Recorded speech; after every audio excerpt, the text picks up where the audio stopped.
A hole in this Allosaurus vertebra is shaped like a spike, and the bone healed around it. The predator survived. Whatever put it there was not hunting. Nothing here grew a weapon. Each of these animals rebuilt a bone already doing another job: a toe, a hand, a skull roof, the last joints of a tail, until it could hit something. And the last one was probably not hitting predators at all. Utahraptor. Its second toe never touched the ground. That toe carried a claw about 24 centimeters long, held up and back, out of the way of walking. Utahraptor was heavy. The largest individual we have has been estimated close to 800 kilograms, and heavy predators have a specific problem. Prey that size does not die quickly. It struggles. A struggling animal can break the thing killing it. Look at the claw in cross-section, and it is not a blade. It is thick, curved, and blunt along the inside edge. Nothing about it cuts. What it does is anchor. The closest living comparison is a hawk. Eagles and hawks drive an enlarged second-toe talon into prey and let their body weight hold it down while they feed. Musculoskeletal modeling of these claws points the same way. So the famous image is backwards. The claw was not opening prey, it was pinning prey still enough for the mouth to work. But pinning only helps once you are already touching the animal. The next predator's problem was inside its own mouth. Smilodon. The most recognizable weapon of the Ice Age was also the part most likely to snap. The canines reach about 18 centimeters, and they are flattened, closer to a blade than a spike. That shape cuts beautifully and resists twisting badly. Drive it into the throat of something that is still fighting, and it can break. A saber-tooth cat with a broken saber is a dead cat. So the bite is deliberately not the engine. A digital model of the skull, split into 2 million separate pieces, put the jaw muscles at roughly 1,000 newtons, about a third of what a lion of similar size produces. What Smilodon had instead was a neck. The muscles running from the shoulders to the back of the skull pull the head down, driving the sabers through the throat of an animal the forelimbs are already holding flat. X-rays of those forelimbs show bone reinforced far beyond anything living cats carry. The teeth are the blade. The animal behind them is the arm. Both of those weapons were built for killing. The next one belonged to something that ate leaves. Therizinosaurus. Each hand ended in claws close to a meter long, the largest claws in the history of life. Evolution produced them and then attached them to a herbivore. In its smaller relatives, claws like these work as hooks. Pull a branch down to the mouth, hold it there. But as the group evolved, the claws got longer while their mechanical advantage got worse, which is a strange direction for a tool to travel. In 2023, a team modeled therizinosaur claws from CT scans, loaded them under stress, and matched the results against pulling, piercing, and digging in living animals. The longest claws failed the combat test. Too narrow, too weak to survive a fight. What they were good at was being noticed. So the most dangerous-looking hands ever grown were, on the best evidence we have, a display, closer to a peacock's tail than a knife. A weapon that cannot fight is fine until something tests it. The next one was tested, and the wound is still there. Stegosaurus. The plates down its back are not the armor. They stand upright in 2 staggered rows, leaving the entire flank of the animal open. Whatever they were for, they were not stopping an Allosaurus. The defense was at the other end. 4 spikes. 2 pairs, not the 8 you still sometimes see. The 8-spike version comes from one skeletal drawing made in 1891, copied ever since. Each spike is bone anchored in the skin, mounted on the most flexible section of a very long tail. Stegosaurus could not outrun anything, but it could pivot, and the tip of a tail travels far faster than the animal swinging it. The targets are the soft ones: thighs, belly, flank. And this is where the guessing stops. There is an Allosaurus tail vertebra in the Natural History Museum of Utah with a puncture through it. The shape and size match a Stegosaurus tail spike. The edges are remodeled, which means new bone grew back, which means the Allosaurus lived through it. That is not a reconstruction.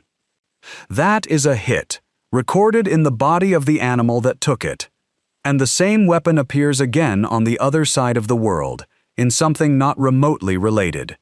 Shunosaurus, a long-necked sauropod, a plant-eater, with a club on the end of its tail. 3 to 5 of the last tail vertebrae are swollen and fused into one mass of bone, a small weight at the end of a very long lever. It was described in 1989 from a quarry in Sichuan. It was the first tail club ever found in a sauropod. Omesaurus has one. So does a Mamenchisaurus. None of them are close relatives, so this happened more than once, independently. And almost every reconstruction gives that club a pair of spikes, which are not visible in the original illustrations.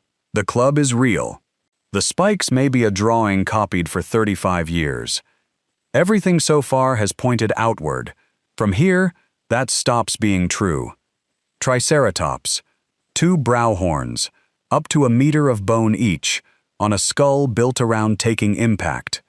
The horns are cores. In life, they carried a keratin sheath that made them longer and sharper than the fossil suggests. Behind them, the frill is short and solid, not the thin, windowed shield most of its relatives carry.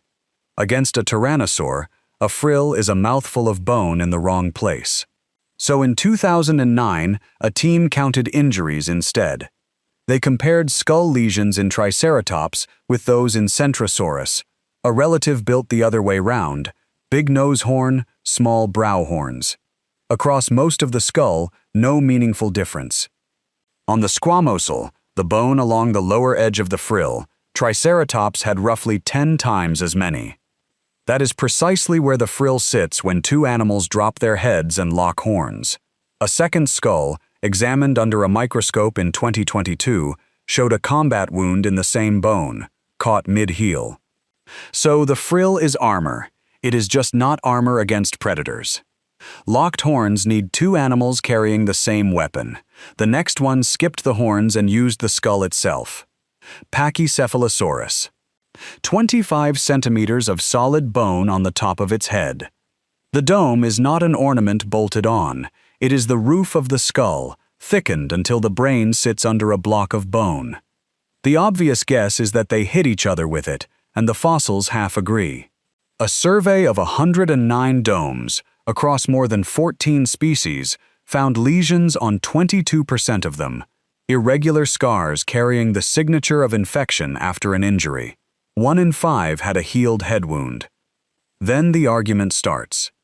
That same team concluded the highest domed animals were not colliding head-on at all, but striking rivals in the flank. Other researchers, reading the internal structure of the dome, argue it was never built to absorb a direct impact, that it changes through the animal's life in a way that fits display better than fighting. 1 in 5 injured, and specialists still disagree about what hit them. That is what an honest answer looks like about an animal dead for 66 million years. The next weapon on this list has been measured. Utahraptor. Not a dinosaur, a mammal, a distant relative of armadillos, about the size of a small car, under a domed shell, dragging a club. The club is its tail, the bony plates in the skin fused at the tip into one rigid tube, and in Utahraptor, that tube carried spikes. Here is the measured part. In 1999, researchers put the tip of that tail at about 15 meters per second and calculated that cracking a rival's shell would take between 1.5 and 6 kilojoules. A later study found something sharper. The club's center of percussion, the sweet spot, where a bat or a hammer loses the least energy back into your hands, sits right at the largest spikes. And the shells carry fractures that look like exactly that. Utahraptor was hitting Utahraptor, which gives the armor a second job. The 1999 team also suggested that the gap between shell and spine may have held fat pads, soaking up the blow, weapon and counterweapon, evolving inside one animal. The last creature on the list took that idea as far as it goes. Ankylosaurus. The club on its tail is made from its own spine. The back half of the tail stops behaving like a tail. The vertebrae interlock, ossified tendons lash them together, and the whole section becomes a rigid rod, a handle. At the end of it, two enlarged plates of skin bone fuse into a knob. Scan that knob and it is mostly spongy inside. Lighter than it looks, which keeps the swing fast. The power comes from the base of the tail, where it is still flexible. The stiff handle only delivers it. Modeling in 2009 found the largest knobs could produce enough force to break bone. Average and small ones could not. Then, in 2022, a superbly preserved close relative called Zool answered it. The spikes along its flanks above the hips had been broken and re-healed. Not scattered across the body, concentrated in one narrow band. That band is exactly where a club lands when another ankylosaur swings sideways. The researchers went looking for evidence that predators drove this weapon and could not find a convincing case for it.